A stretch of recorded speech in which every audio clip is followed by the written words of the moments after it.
भुजगशयनं पद्मनाभं सुरेशं विश्वाधारं गगनसदृशं मेघवर्णं शुभांगं लक्ष्मीकान्तं कमलनयनं योगिभिर्ध्यानगम्यं वंदे विष्णु भवभयहरं सर्वलोकैकनाथं. नमस्कार. रामकृष्ण हरी. आपली प्रवचनमाला आजपासून सुरू होतीये. या निमित्तानं आपण सर्वजण श्री अनंता मधुसूदना पद्मनाभा नारायणा या जगद्गुरु श्री तुकोबारायांच्या अभंगावर विष्णू सहस्रनाम शांकर भाष्याच्या आधारानं काही चिंतन श्रवण करण्यासाठी आणि अभ्यास करण्यासाठी एकत्र जमलेलो आहोत. भगवान श्री पुरुषोत्तम सद्गुरु भगवान श्री ज्ञानेश्वर माऊली, संपूर्ण सद्गुरु परंपरा यांच्या सुकोमल श्रीचरणी साष्टांग दंडवत विदित करतो. जगद्गुरु श्री तुकोबारायांच्याही पावन श्रीचरणी दंडवत विदित करतो आणि आजच्या या प्रवचन सेवेला प्रारंभ करतो. रामकृष्ण हरी. जगद्गुरु श्री तुकोबारायांचा हा अतिशय सुंदर अभंग आजपासून आपण निरूपणाला घेतलाय. श्री अनंता मधुसूदना पद्मनाभा नारायणा जगव्यापका जनार्दना आनंद घना अविनाशा.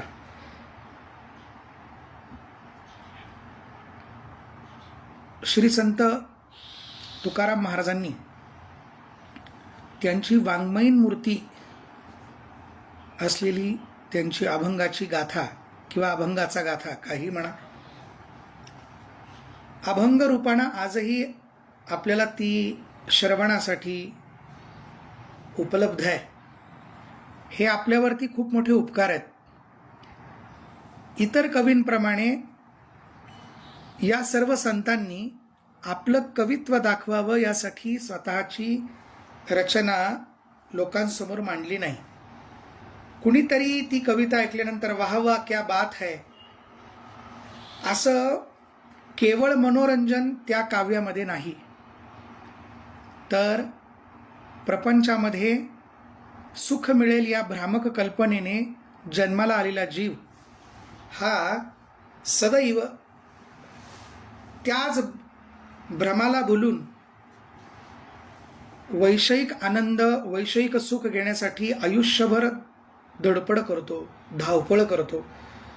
त्याला खऱ्या सुखाचा पत्ता देण्यासाठी, खरं सुख, परमानंदाची प्राप्ती, मोक्ष, खरा परमार्थ, शुद्ध परमार्थ हा काय आहे याचं मार्गदर्शन करण्यासाठी श्रीमंत निवृत्तीनाथ महाराजांपासून पुढे सुरू झालेल्या सर्व संत परंपरेतल्या सर्व संत सत्पुरुष विभूतींनी आपलं ग्रंथकर्तृत्व, आपले अभंग लोकांसमोर ठेवलेत.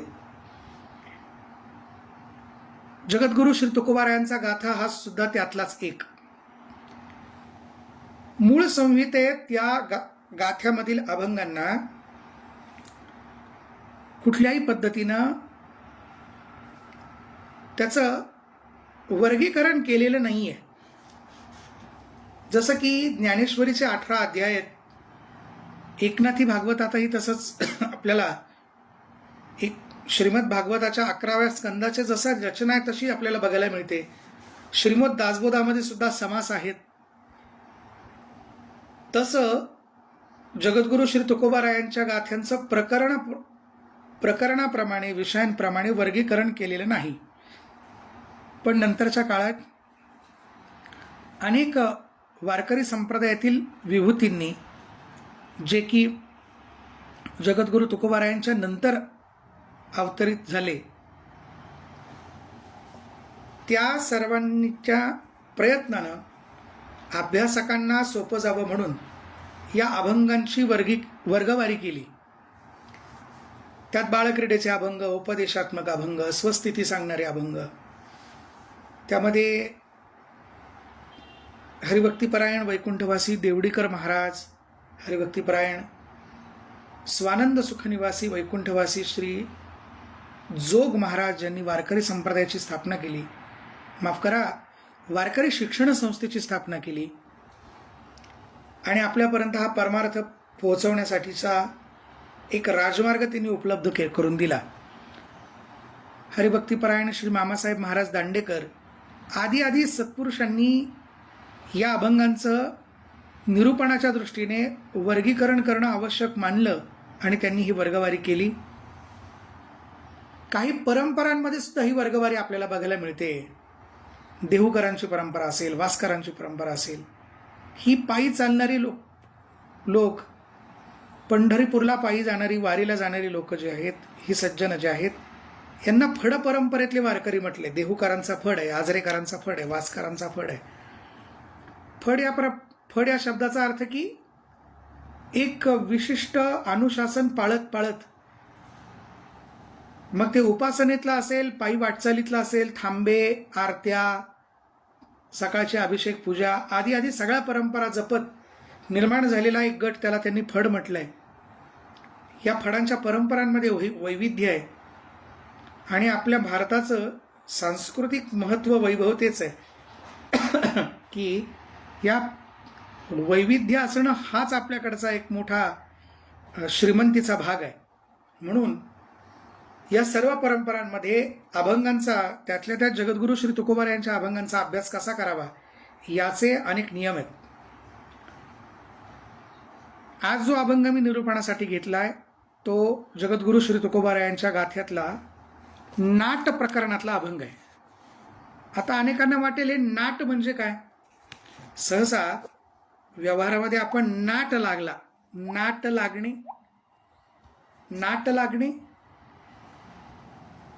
म्हणजे हटकन लागणे. हटकन म्हणजे आता हा सुद्धा आमच्याकडचा नगरी भाषेतला एक नगरी बोलीतला हा शब्द आहे. नाट लागणे, हटकन लागणे म्हणजे अपशकुन होणे. अपशकुन झाला म्हणजे आता मग नाट या शब्दाचा अर्थ इथं अपशकुन असा घ्यायचा का, तर तसा मुळीच घेऊन चालणार नाही. कारण या शब्दाचा याचा अर्थ निराळा आहे. नाट या शब्दाचा अर्थ होतो आवड. नाट या शब्दाचा अर्थ होतो छंद. तर या तुकोबारायांनी स्वतःचा जो छंद सांगितलाय त्या छंदाप्रमाणे आपल्याला या अभंगाचं चिंतन आपल्या समोर करायचं आहे.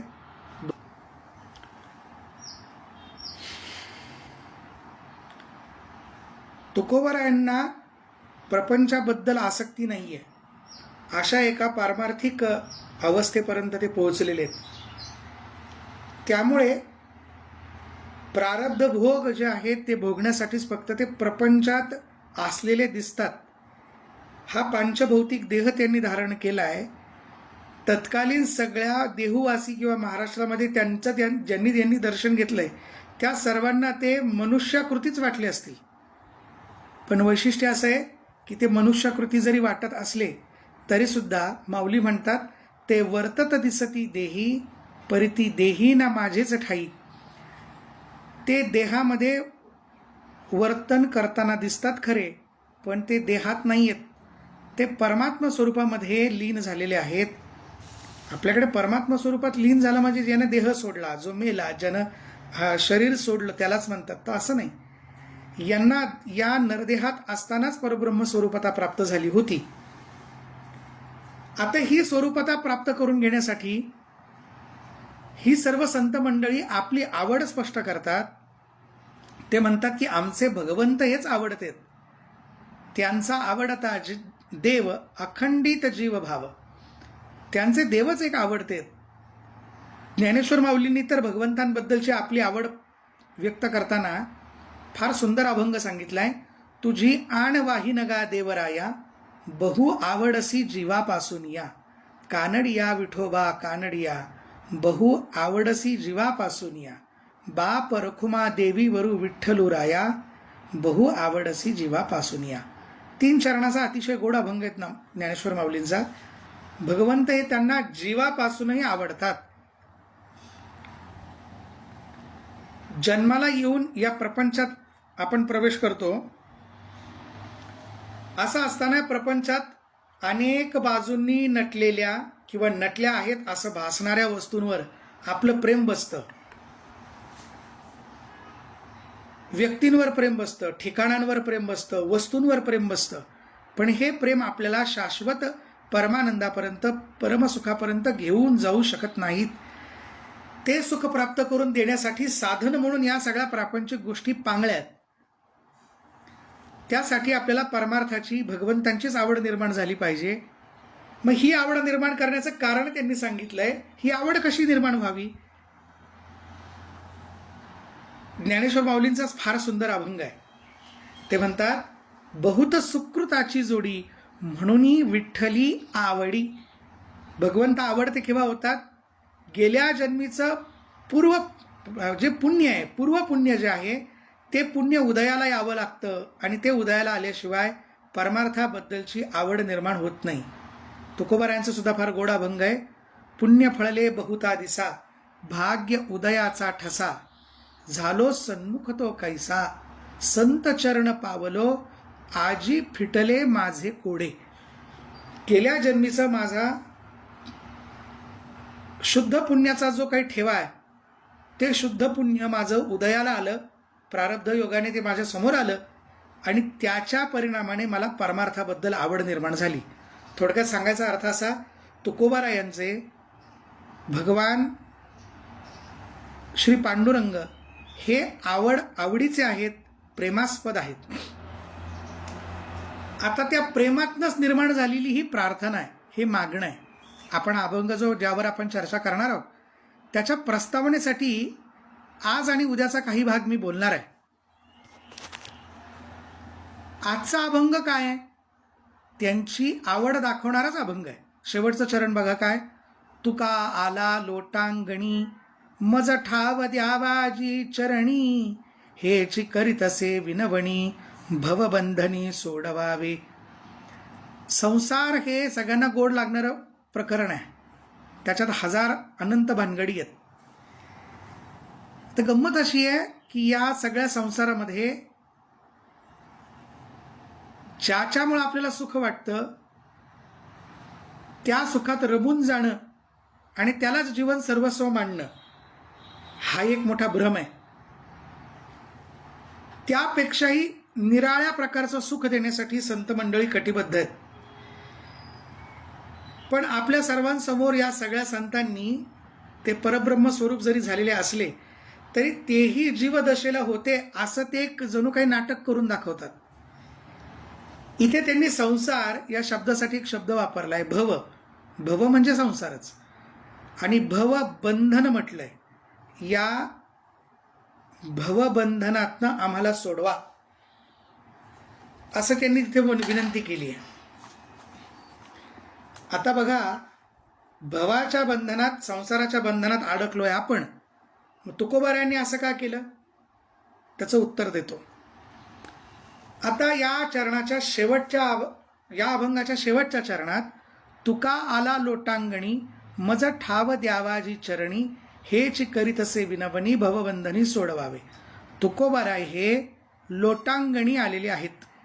भगवंतांच्या समोर लोटांगण घालायला आलेले आहेत. मज ठाव द्यावाजी चरणी, मला तुमच्या श्रीचरणांजवळच स्थान द्या, हीच माझी विनंती आहे. आणि मला अजून काय करा, तुमच्या चरणांच्या जवळ स्थान देऊन या संसाररूपी बंधनातून सोडवा. आता ही जी विनंती आहे म्हणजे ही प्रकारची मागणी आहे. आणि ही मागणी आहे असं जर आपण विचार केला तर या पूर्ण अभंगाला नाटाच्या अभंगाप्रमाणेच हा मागणीचा अभंग आहे असंही म्हणता येतं. एक उत्तम प्रकारची मागणी करून दाखवली म्हणून या अभंगाला प्रार्थना असं म्हटलेलं आहे. आता याला अभंगाला प्रार्थना म्हटलंय, ही मागणी म्हटलंय. ही मागणी कशी?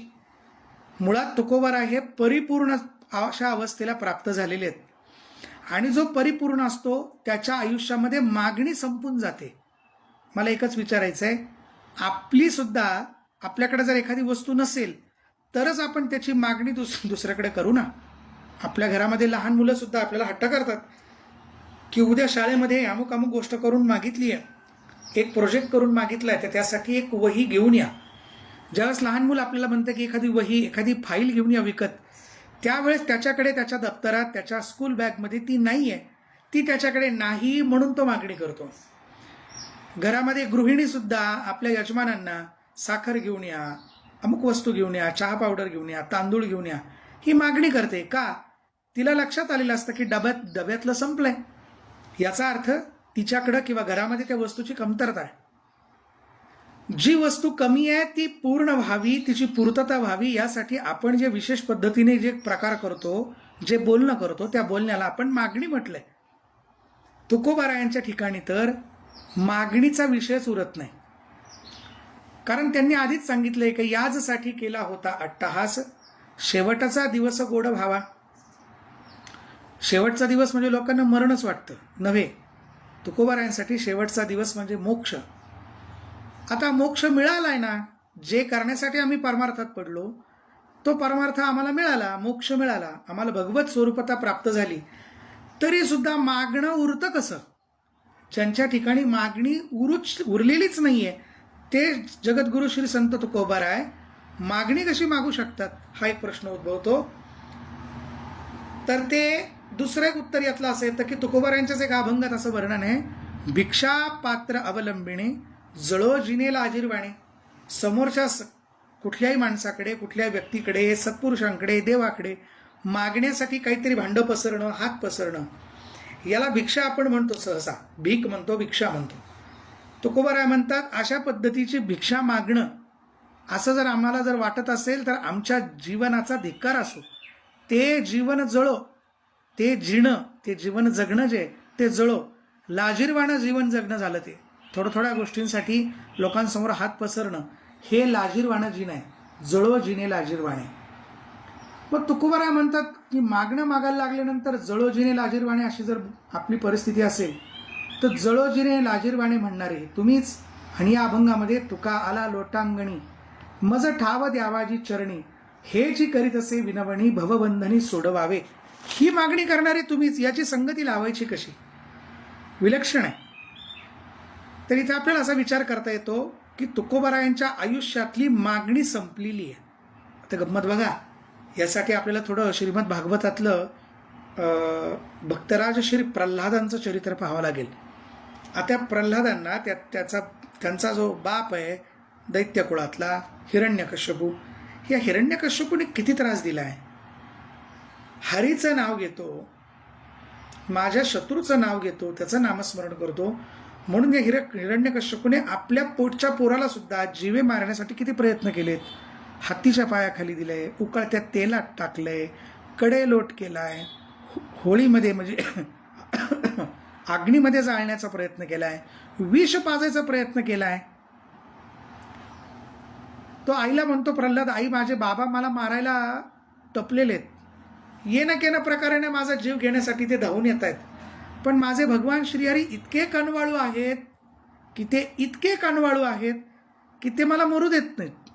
आता हिरण्यकश्यपूला वरदान दिलेलं आहे, सर्वांना माहिती आहे की तुला घरात मरण नाही, तुला अंगणात मरण नाही, तुला दिवसा मरण नाही, तुला रात्री मरण नाही, तुला पशुकडनं मरण नाही, तुला नराकडनं मरण नाही, असं त्याला ब्रह्मदेवांनी वरदान दिलंय. त्यामुळे प्रल्हादाचाही पूर्वपुण्याचा उदय झाला होता आणि हिरण्यकश्यपूच्याही पापांचा गडा भरला होता. म्हणून त्याला मारण्यासाठी भगवान सिद्ध झाले. एका प्रसंगी सावध म्हणा की बेसावध प्रसंग, आता ते बघायला पाहिजे. भक्तराज प्रल्हाद हे सावध होते, पण क्रोधाने व्याप्त झालेला, आविष्ट झालेला जो हिरण्यकश्यपू आहे त्यानं त्याच्या दृष्टीने एका बेसावध क्षणी आपल्या पुत्राला विचारलं, का रे तू एवढं नारायण नारायण नामस्मरण करतोस, मला सांग की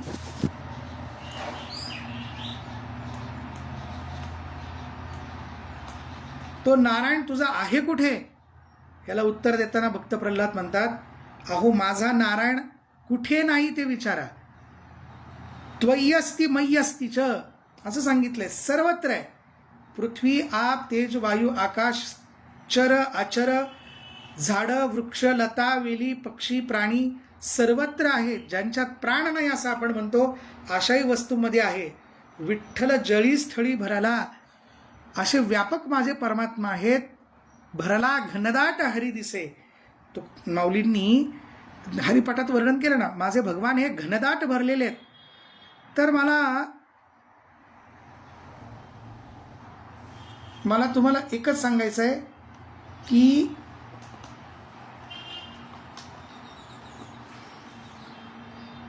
तुम्ही म्हणाल तिथे भगवंत तुम्हाला साचलेले दिसतील, पण तसे सर्वव्यापी परमात्मा बघण्याची शक्ती, तशी कृपा फक्त भक्त प्रल्हादांवर होती, हिरण्यकश्यपूवर नव्हती. तेव्हा हिरण्यकश्यपू म्हणाले, का रे एवढा बोलतोस, या खांबामध्ये आहे का समोरच्या? हो म्हणाले. त्या खांबाला त्या हिरण्यकश्यपूने फोडलं. काही जण म्हणतात तलवारीनं फोडलं, काही म्हणतात की लाथ मारली, काही म्हणतात बुक्की मारली. पण तो खांब फुटला आणि त्यामध्ये अर्धे सिंह अर्धे नर अशा अवस्थेमध्ये भगवान श्री नरहरी नृसिंह हे तिथे अवतीर्ण झाले. स्तंभ फोडून बाहेर आले. सायंकाळच्या वेळी त्यांचा आविर्भाव झालाय. त्यांनी या हिरण्यकश्यपूला धरलं, त्याला ओढीत आणलं आणि त्या राजदरबाराच्या उंबरठ्यावर बसून त्याचं पोट फाडलं, छाती फाडली, त्याला मारून टाकलं. आणि ते प्रचंड क्रोधाविष्ट झालेले होते. त्यांना शांत करण्यासाठी देव, यक्ष, गंधर्व, किन्नर कुणी पुढे येऊ धजावत नव्हते. त्यांच्या त्या डोळ्यातनं आणि गर्जनांमधून निर्माण झालेली जी भयानता होती, त्यामुळे त्रिभुवन दणकून गेलं होतं, घाबरलं होतं. तेव्हा सर्वांनी भक्तराज प्रल्हादांना विनंती केली की आपण भगवंतांना शांत करा. तेव्हा भगवंतांना शांत करण्यासाठी प्रल्हाद सामोरे गेले, त्यांना विनंती केली. भागवतामध्ये त्यांनी केलेली स्तुती आहे. त्यांना असं समोर आलेलं बघितल्यानंतर भगवंतांचा राग अतिशय शांत झाला आणि त्या सिंहरूपाला साजेसं असं वर्तन भक्तराज प्रल्हादांप्रती भगवंतांनी केलं. काय ते प्रेम दाखवण्यासाठी भगवान प्रल्हादांचा गाल चाटायला लागले.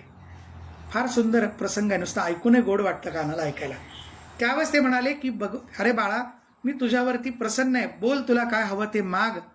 त्यावेळेस ते म्हणाले, अहो कशाला काय मागू देवा, काही मागणं मागितलं तर मी प्रपंचात येऊन पडेल. ते म्हणाले नाही, तू काहीतरी मागच. भगवान म्हणतात काहीतरी माग आणि प्रल्हाद म्हणतायत नको. यांची एक मोठी परंपरा म्हणजे या सगळ्या सांगण्याची जी काही क्रम जो आहे हा त्या श्रीमद भागवत ग्रंथामध्ये दिलेला आहे. आणि तो करत असताना भगवंतांना ते म्हणाला, तर भगवंतही ऐकेनात, काहीतरी मागच म्हणतायत. तर ते भक्तराज प्रल्हाद म्हणतात की भगवंता, माझी तुमच्या चरणी एकच विनंती आहे, माझ्या अंतःकरणातली मागणी थांबली पाहिजे, मला काही मागावंसं वाटलं नाही पाहिजे, हेच मला द्या. किती गोड मागणी बघा. आता ज्यांच्या अंतःकरणातलं मागणं थांबलेलं आहे, याचा अर्थ मागणं थांबलं म्हणजे जे पूर्ण तृप्त आहेत, पूर्ण संतुष्ट आहेत, अशा भक्त प्रल्हादांचेच पुढचे अवतार जगद्गुरु श्री तुकोबाराय आहेत. भक्त प्रल्हाद, अंगद, उद्धव, नामदेव महाराज आणि तुकोबाराय अशी अवताराची परंपरा पुढे सांगितलेली आहे. तेव्हा या तुकोबारायांच्या अंतःकरणातलं मागणं जर थांबलंय, ते पूर्ण तृप्त आहे, नित्य तृप्त आहे, तरी पण या अभंगात मागतात का? ते या अभंगात मागण्याचं कारण असं आहे, हे मागतात ते त्यांच्या स्वतःसाठी नाही, त्यांचं मागणं हे अभंग श्रवण करणाऱ्या आपल्यासारख्या सर्व सज्जनांसाठी आहे. या संसारामध्ये सुख शोधणाऱ्या, संसार बंधनाने त्रस्त झालेल्या सर्व जीवांना मोक्ष मिळावा, भक्ती मिळावी, यासाठी त्या सगळ्या शरणागतांसाठी तुकोबाराय मागणी मागतात, असा एक अर्थ होतो. आणि दुसरा अर्थ असा, जर भगवंत आपल्या भाग्योदयानं आपल्या समोर येऊन जर प्रकट झाले तर त्यांच्याकडे मागावं काय, हा प्रश्न निर्माण होतो ना. कारण भगवान स्वतः अशा समोरून उभे राहते ना, आपल्याला म्हणतील बोल वत्सा काहीतरी माग, असं म्हटल्यानंतर त्यांच्याकडे काय मागावं, त्यांच्याकडे काय मागावं हा प्रश्न निर्माण होतो. तर मागणी मागताना काय मागावं याचं मार्गदर्शन व्हावं म्हणून जगद्गुरु तुकोबारायांनी या अभंगातनं मागणी मागून दाखवली, कशी मागावी ते. नाहीतर बघा असं होतं, कथा सांगितली जाते की भगवान प्रसन्न झाल्यावर काय मागावं हे कळालं नाही, म्हणून एका जणाने आपला कसा घात ओढून घेतला. कथा काल्पनिक आहे, ऐका. जगद्गुरु श्री माफ करा, 2 शेजारी राहणारी कुटुंब आहेत. या कुटुंब प्रमुखांमध्ये भांडणं चालली आहेत कोणाशी, त्यांच्या बायकांबरोबर, की आपल्या घरात अमुक वस्तू पाहिजे. भाग्यानं एका घरामध्ये अनेक चांगल्या वस्तू यायला सुरुवात झाली. सोफा कम बेड आला, LED TV आला, फ्रीज आला, वगैरे वगैरे. दारामध्ये 4 व्हीलर झाली. मोठं घर त्यांचं होतंच. शेजारच्या घरातली जी माणसं होती ती यांचा उत्कर्ष बघून पोटात दुखायला लागलं त्या घरातल्या बाईला. ती म्हणाली, अहो, नवऱ्याला म्हणाली, अहो शेजारच्यांचं बघा किती उत्कर्ष होतोय, आपण बघा काय करायचं ते. ती म्हणे, अगं दिल्या त्या पगारामध्ये मी 2 वेळे खाऊन तृप्त आहे, मला जे मिळालं त्यात मी आनंदी, कशाला शेजारच्यांशी तू तुलना करतेस. ती म्हणाली, नाही, मी तुलना करते याचं कारण मला त्या गोष्टी सगळ्या हव्यात. मग काय करावं. म्हणजे तुम्ही भगवंतांना धरणं धरा, भगवंतांचं काहीतरी आराधना करा. म्हणून या पठ्ठ्यानं देवघर बंद केलं आणि देवघरात बसून तो भगवंतांची आराधना करायला लागला. ती गंमत अशी झाली, भगवंतांची आराधना करत असताना या काही काळानंतर भगवान समोर प्रकट झाले आणि प्रकट झाल्यानंतर देवघरात दरवाजा लावून बसलेला नवरा एकाएकी एकटाच बोलतोय असं बायकोच्या लक्षात आलं. आता खरं तर भगवान त्याच्याशी बोलत होते, पण बायकोला भगवंतांचा आवाज काय जाईना. तिने ताडलं की यांच्या आराधनेला फळ आलंय, भगवान समोर प्रकट झालेले दिसत आहेत, आता त्यांच्याकडे काहीतरी हे मागतील. तर ते मागण्यासाठी तिने कागदावर लिस्ट करून ठेवली होती मोठीच्या मोठी. तिने देवघराच्या दारातनं ती खाली सरकवली, खालच्या फटीतनं. काय आवाज आला म्हणून तिने ती पट्टी उचलली. भगवान प्रसन्न झाले, म्हणाले, बोल काय मागायचं ते. तो म्हणाले, थोडं देवा थांबा, माझ्या भगवंतांनी माझ्या पत्नीनं काय पाठवलं ते बघू देत. त्या पत्नीने जे पाठवले त्यामध्ये दिलेलं काय काय होतं त्या सगळ्या वस्तू बघितल्या आणि तो वैतागला. तो म्हणाला, भगवान मला प्रापंचिक वस्तूंची यादी माझ्या पत्नीने पाठवली आहे आणि ती तुमच्याकडे मागावी अशी तिची इच्छा आहे. भगवान म्हणाले, थांब, मी तुला तू जे मागशील ते सगळं देईल, पण एक लक्षात ठेव, तुला जे देईल त्याच्यापेक्षा दुप्पट तुझ्या शेजारच्याला देईल. नवरा म्हणतो, याच्यामध्ये फ्रीज, वॉशिंग मशीन या सगळ्या वस्तूंची यादी आहे. हे जर माझ्या पत्नीनं मागितलं आणि हे जर मी देवांना मागितलं तर हे सगळंच्या सगळं देव शेजारच्याला दुप्पट देईल आणि तरीसुद्धा माझ्या पत्नीचं पोट भरणार नाही का. तिच्यापेक्षा शेजारचा उत्कर्ष जास्त झालेला असेल. त्यावेळेस ती हातात आलेली यादी या पुरुषानं फाडून टाकली आणि देवांना म्हणाला, देवा, तुम्ही माझा डावा डोळा फोडा, माझा डावा हात तोडा आणि उजवा पाय तोडा, हेच मला तुमच्याकडे मागायचं आहे. असं मागणं मागितल्यानंतर त्याचे मागण्यामागचा उद्देश हा होता की माझं एक एक तुटल्यामुळे शेजारचा माणूस पूर्णतः पांगळा, अंध आणि थोटा होऊन जाईल. त्याचे दोन्ही हात तुटतील, दोन्ही पाय तुटतील, दोन्ही डोळे तुटतील. श्रोतेहो, कथा संपली. सांगायचं एक असं प्रयोजन असं आहे की आपल्यासमोर अनंतकोटी ब्रह्मांडाचे नायक, मालक असलेले भगवान प्रकट झालेत आणि आपण त्यांच्याकडे मागतो काय हे मागणाऱ्याला त्यावेळेस विवेकाने सुचत नाही. असं होता कामा नये. म्हणून भगवंत समोर जर प्रकट झाले तर त्यांच्याकडे काय मागावं. विशेष आहे, त्यांच्याकडे प्रपंचातलं काही मागू नये आणि परमार्थातलं मागितल्याशिवाय राहू नये. तुझा विसर न व्हावा असं त्यांनी मागितलेले. गुण गाईन आवडी, हेची द्यावी सर्व गोडी, असं तुकोबारायांचे जे अभंग आहेत यात आपल्याला बघायला मिळेल की फक्त परमार्थ तुकोबारायांनी मागितलं आहे. यामध्ये भगवान जगद्गुरु तुकोबारायांनी कुठे प्रापंचिक मागणी मागितलेली नाही. तर अशा पद्धतीनं प्रपंच मागण्यासाठी भगवंत आहेच ना, त्यांना मागितल्यानंतर भगवान ते देतीलच, पण जे मागणं मागितल्यानंतर भगवंतांना आनंद होईल अशा पद्धतीची मागणी आपण त्यांच्याकडे मागावी. म्हणून त्यांनी या अभंगामध्ये शेवट मज ठाव द्यावाजी चरणी आणि भवबंधनी सोडवावे या पारमार्थिक दृष्टीनं महत्त्वाच्या असलेल्या मागण्या या अभंगात आपल्याला केलेल्या आढळतात. या त्यांच्यासारख्याच या मागण्यासुद्धा श्रवण करणाऱ्या आपल्या सगळ्या सज्जनांना परिपूर्णतेकडे घेऊन जाणाऱ्या आहेत. भगवंतांच्या श्रीचरणांचा ठाव मागणे आणि या भवबंधनातनं, संसार बंधनातनं आपली सोडवणूक होणे, यासारखं कुठलं सुख नाही जगामध्ये. तेच सुख इथे जगद्गुरु तुकोबारायांनी मागितलेलं आहे. पण एखाद्याकडे एखादी मागणी जर मागायची असेल, ज्याच्याकडे मागायचं त्याच्याकडे जर आपण व्यवहारात सुद्धा थेट जर मागायला गेलो तर मदत करणारा आपल्याला मदत करेलच, जी मागणी मागितली आहे ती मागणी पूर्ण करेलच सांगता येत नाही. त्यामुळे ज्याच्याकडनं आपल्याला एखादं काम करून घ्यायचं आहे, एखादी वस्तू मागायची आहे, तेव्हा ज्याच्याकडे मागायची त्याची आपल्याला आधी स्तुती करावी लागते. आणि ही स्तुती भगवंतांच्या दृष्टीनं फार महत्वाची आहे, कारण भगवान स्वतः स्तुतिप्रिय आहेत. विष्णू सहस्रनामामध्ये स्तुतिप्रिय असं नाव, स्तुती स्तोतारण प्रिया असं एक पद आलेलं आहे. त्यामध्ये म्हणता येईल की भगवान स्वतः स्तुती आहेत आणि स्तुतिप्रिय, त्यांना स्तुती केलेली आवडते. मग त्या स्तुतीपेक्षाही त्यांना अजून काय आवडतं, तर भगवंतांना त्यांचा नाम उच्चार केलेला आवडतो. म्हणून श्री संत तुकोबार यांनी या अभंगामधून जवळजवळ 38 अशा विशेषणांनी, 38 अशा नामांनी भगवंतांची आळवणी केली, त्यांच्यासमोर प्रार्थना केली आहे. त्यामध्ये श्री अनंता, मधुसूदना, पद्मनाभा, नारायणा आदी आदी नामं ही त्यांनी उच्चारली आहेत.